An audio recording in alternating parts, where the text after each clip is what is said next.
바보 온달과 평강공주.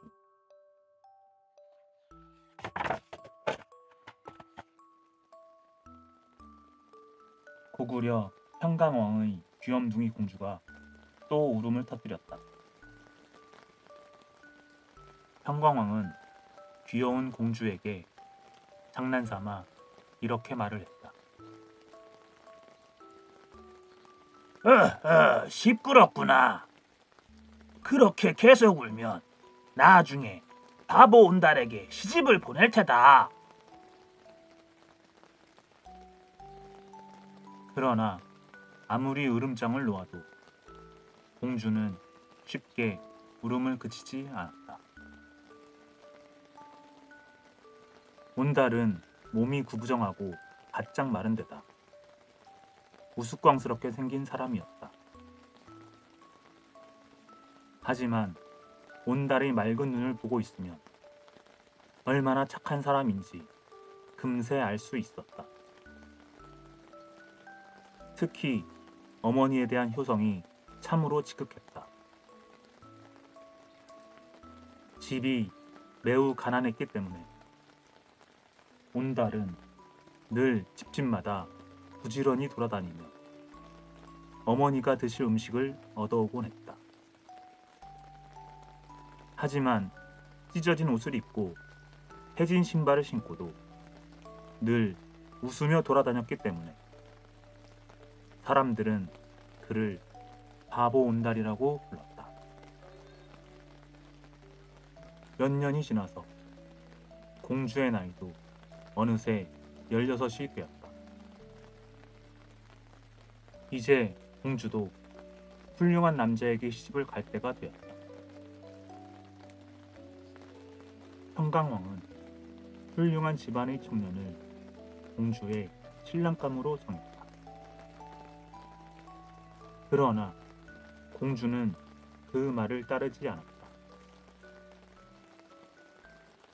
늘 바보 온달에게 시집을 보내겠다고 하시더니 왜 말씀을 바꾸시옵니까? 한 나라의 왕께서 어찌 거짓말을 하시려는지요? 옛말에 왕은 농담을 하지 않는다 라고 했사옵니다. 그러니 아버님의 잘못된 명령을 따르지 못하겠나이다. 공주가 끝까지 고집을 꺾지 않자 평강왕은 화가 머리끝까지 치밀어 올랐다. 좋다. 내 말을 따르지 않으니 너를 내 딸이라고 할 수 없다. 이제 함께 살 수 없으니 나가서 네 멋대로 하거라. 공주는 궁궐을 떠날 채비를 했다. 사랑하는 아버지와 어머니 곁을 떠나 혼자 궁궐 밖에서 살아가야 한다는 생각을 하니 슬프기도 하고 두렵기도 했다. 하지만 자기가 옳다는 생각에는 변함이 없었다. 공주는 어머니에게 인사를 하고는 소중히 간직하고 있던 보석 팔찌 수십 개를 소매 속에 감추고 궁궐을 나왔다. 왕비는 눈물을 흘리며 사랑하는 공주를 떠나보냈다. 처음 본 궁궐 밖 세상은 생각과는 많이 달랐다.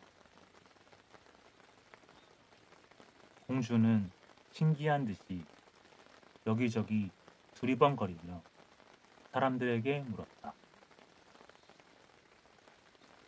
저 죄송합니다만 온달님이 사시는 데가 어디입니까? 그러자 땔감을 발러 산에서 내려온 남자가 이상하다는 듯이 말했다. 바보 온달 말이로군. 차림새를 보아하니 귀한 집 저자 같은데 바보 온달은 왜 찾소? 남자는 고개를 갸웃거리며 온달이 사는 집을 알려주었다. 공주는 험한 산길을 오르내리며 드디어 온달이 사는 집에 도착했다. 그런데 온달은 없고 앞을 못 보는 어머니만 있었다. 공주는 어머니에게 다가가 공손히 인사를 했다. 온달님을 만나러 왔습니다.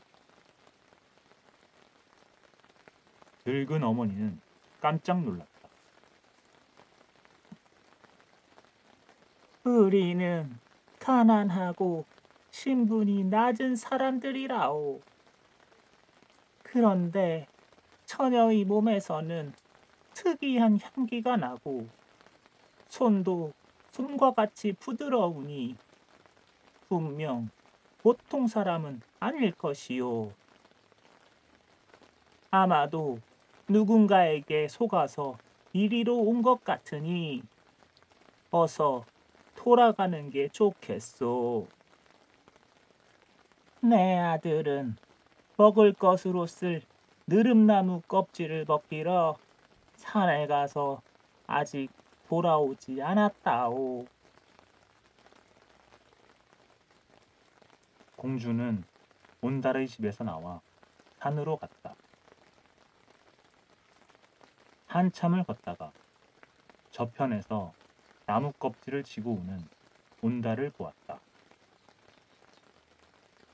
공주는 반가운 나머지 온달에게 다가가서 자기가 찾아온 까닭을 말했다. 그러나 온달은 벌컥 화를 냈다. 이곳은 나이 어린 여자가 올 곳이 아니다. 그러니 너는 틀림없이 사람이 아니라 여우나 귀신일 게야. 썩 꺼지거라.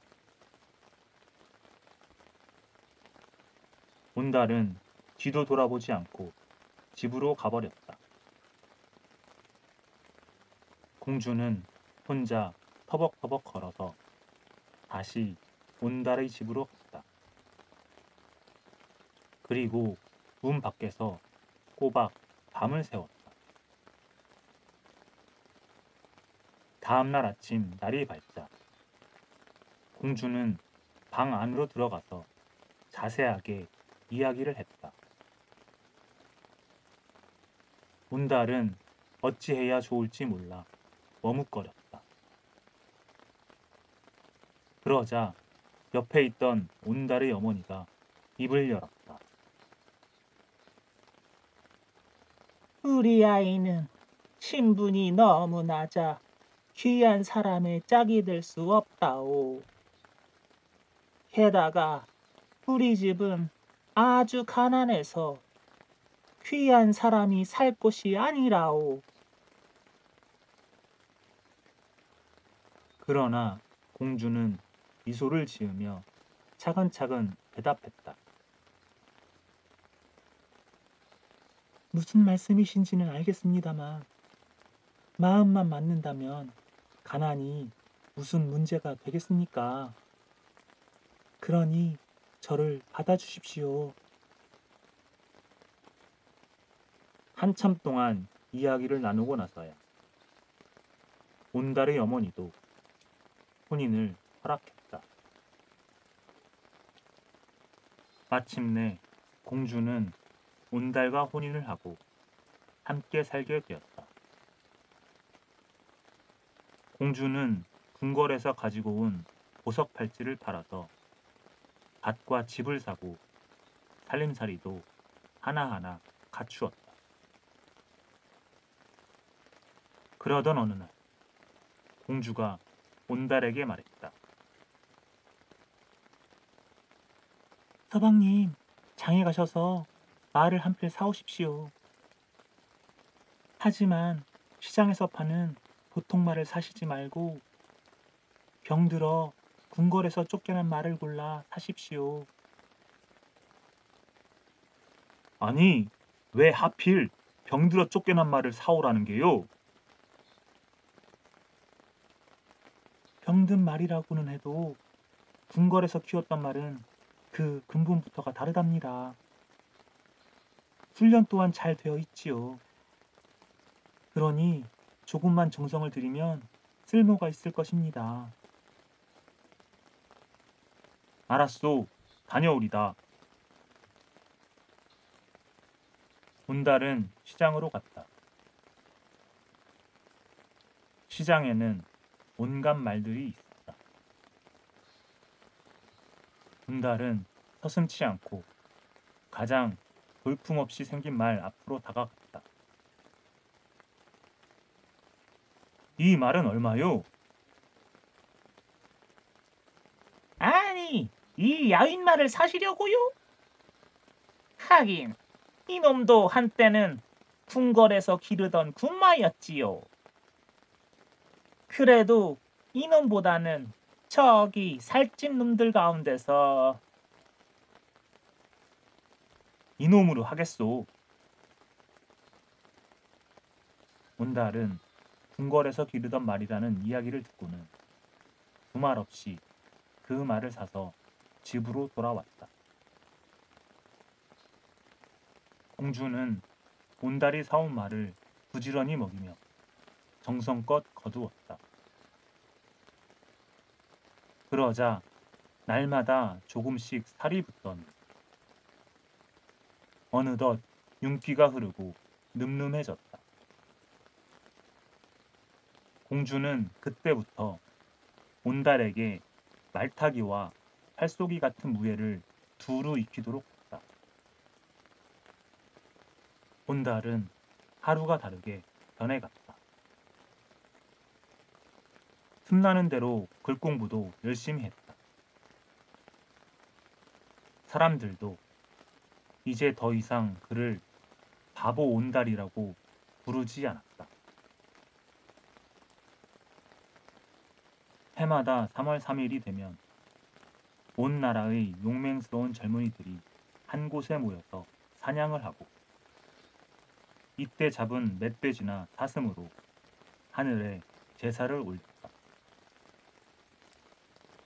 그 해에도 3월 3일이 되자 평광왕이 앞장서서 사냥을 나갔다. 여러 신하들과 군사들도 그 뒤를 따르며 힘과 재주를 겨루었다. 온달도 그동안 정성껏 기른 말을 타고 평강왕 일행을 따라갔다. 그런데 온달이 말을 달리는 것도 가장 앞섰을 뿐만 아니라 사냥을 하는 솜씨도 뛰어나서 짐승을 가장 많이 잡았다. 평강왕은 온달을 불러서 이름을 물었다. 평강왕 앞에 선 온달은 씩씩하게 이름을 밝혔다. 온달이라고 하옵니다. 이런, 그대가 온달이란 말인가? 평강왕은 깜짝 놀랐다. 사람들이 바보라고 부르던 온달에게 이렇게 훌륭한 재주가 있었다는 사실을 믿을 수가 없었다. 그러던 어느 날 중국의 군사가 고구려의 요동 벌판으로 쳐들어왔다. 평강왕은 군대를 거느리고 중국 군사들을 막으러 나갔다. 온달도 나라를 지키러 전쟁터로 나갔다. 그리고 맨 앞에 서서 용감하게 싸웠다. 죽기 싫거든 물러가거라. 온달이 간다. 쩌렁쩌렁한 목소리와 함께 번쩍이는 칼이 하늘로 솟는가 싶더니 순식간에 적의 군사 수십 명이 쓰러졌다. 고구려 군사들은 온달의 용감한 모습에 기운을 얻어서 적과 싸웠고 큰 승리를 거두게 되었다. 다음 날 궁궐에서는 회의가 열렸다. 신하들은 모두들 입을 모아 온달의 공이 가장 크다고 말했다. 그러자 평강왕도 예를 갖추어 온달을 맞이하고는 자랑스럽게 말했다. 그대는 진정 내 사위로서 부족함이 없도다. 그대에게 높은 벼슬을 내리겠노라. 그 후 온달이 공을 세울 때마다 벼슬과 명예는 점점 높아졌고 온달에 대한 평강왕의 사랑과 믿음 역시 깊어만 갔다. 시간이 흘러 평강왕이 세상을 떠나고 영양왕이 그 뒤를 이어 왕위에 올랐다. 온달은 영양왕 앞으로 나아가 무릎을 꿇고 말했다. 아리수 북쪽 땅을 신라에게 빼앗긴 뒤로 우리 백성들이 늘 분하고 원통하게 여기고 있사옵니다. 제가 부족하기는 하지만 군사를 내주신다면 반드시 우리 땅을 되찾겠사옵니다. 영양왕이 허락하자 온달은 이렇게 맹세했다. 만약 잃어버린 땅을 되찾지 못한다면 돌아오지 않을 것이다. 온달은 군사를 이끌고 나아가 신라의 군사와 용감하게 맞서 싸웠다.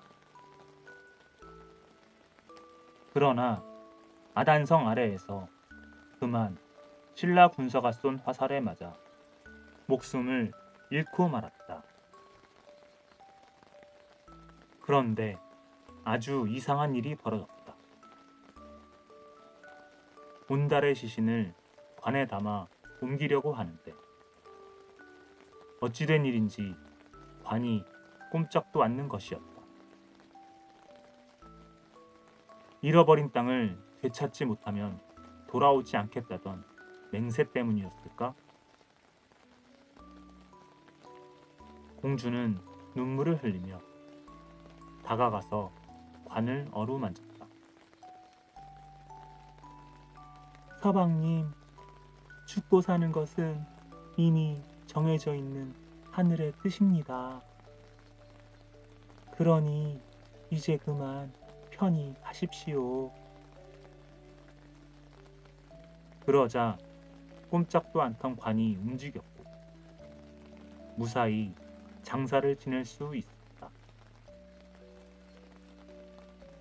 이 말을 전해 들은 영영왕은 매우 슬퍼했고 온 나라 백성들도 모두 눈물을 흘리며 슬퍼했다.